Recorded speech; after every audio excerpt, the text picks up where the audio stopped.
समय होती नाई ब्रथन की रे सेवा।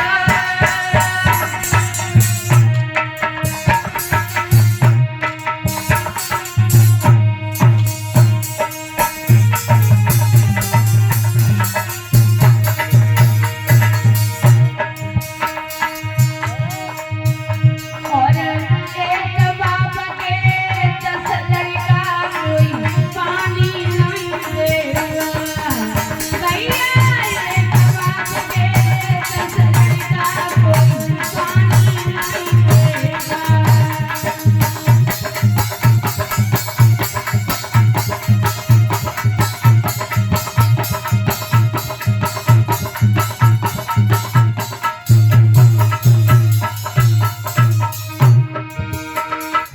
आज मेरे भंग श्रोताओं, इस कलयुग में माता पिता 10 बच्चों का पालन पोषण कर लेते हैं और 10 बच्चे मिलकर एक माँ बाप का पालन पोषण नहीं कर पाते हैं। ये दशा है इस कलयुग की। मेरे भंग श्रोताओं, कवि ने बड़ी ही सुंदर पंक्तियां लिखी हैं मानव के जीवन के लिए कि आज हमारे ये नौजवान भाई जो है वो माता पिता की सेवा करने में उन्हें बड़ा ही शर्म आती है।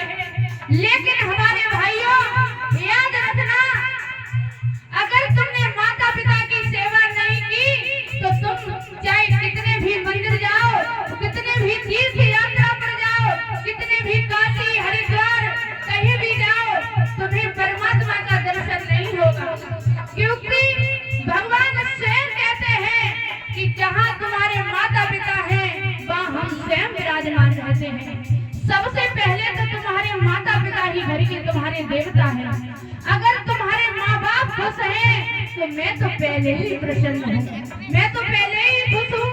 तो आज मेरे भक्त श्रोताओं, जैसे एक कुआं होता है, एक कुआं हमारे सब लोगों की प्यास बुझा देता है और एक कुआं को ढकने के लिए हम सारे लोग नहीं ढक सकते हैं। तो ऐसे ही मेरे भगवत श्रोताओं, जो माँ बाप हैं उनकी सेवा करो। अगर माता पिता के चरणों में ही सारे तीर्थ धाम हैं, अगर माँ बाप की अगर आप लोगों ने सेवा कर ली तो तुम्हें परम पिता परमात्मा के दर्शन अवश्य होंगे। आज मेरे इस कलयुग में मेरे भाई माता पिता की सेवा करने का जब मौका आता है, वक्त आता है, तो हमारे भाई जो हैं वो वृद्धा आश्रम में छोड़ आते हैं। अगर हमारे भाई अगर माँ बाप की सेवा करते तो ये वृद्धा आश्रम नहीं बनते, ये वृद्धा आश्रम नहीं बनते। और जब माँ बाप की सेवा करने का वक्त आता है तो उन्हें वृद्धा आश्रम में छोड़ आते हैं। ऐसा नहीं करना चाहिए मेरे भाइयों, माँ बाप की सेवा करना चाहिए। माँ बाप की सेवा करोगे तो तुम्हें प्रभु के दर्शन होंगे। तो आज मैं इस कलयुग में बड़ा ही और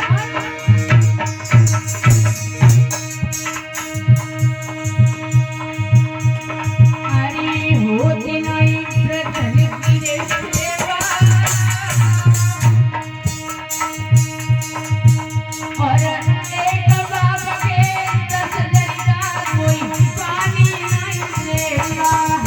भैया एक बाप के 10 लड़का कोई पानी नहीं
श्रोताओं, आज भाइयों में प्रेम नहीं रहा।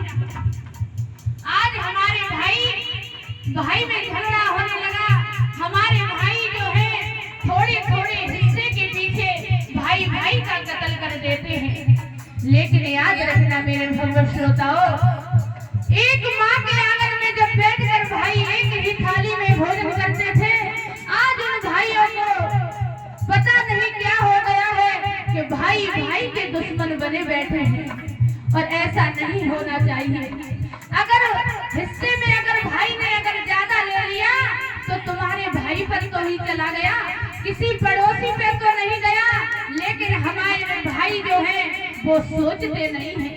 हमारे भाई थोड़ी थोड़ी हिस्से के पीछे भाई को मार देते हैं। लेकिन याद रखना, अगर तुम पर कुछ मुसीबत पड़ेगी तो सबसे पहले तुम्हारा भाई ही आएगा और कोई नहीं खड़ा होगा वहाँ पर। भाई अगर सुन लेगा कि हमारा भाई अगर परेशानी में है, अगर किसी मुसीबत में है, तो भाई को अगर खबर मिलेगी तो भाई अपने भाई के पास में तुरंत ही आएगा। लेकिन इस कलयुग में भाई में प्रेम नहीं है। ऐसा नहीं होना चाहिए मेरे भगवत श्रोताओं। भाई और भाइयों में बड़ा ही प्रेम होना चाहिए।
इसी सभा में हमारे श्रीमान बड़े भैया विजेंद्र सिंह शास्त्री जो ये श्रीमद् भागवत कथा का पाठ कर रहे हैं, वो हमें 101 मुद्राओं से सम्मानित कर रहे हैं।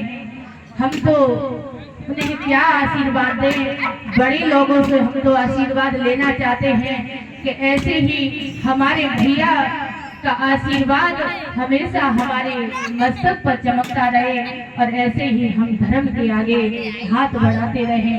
बोलिए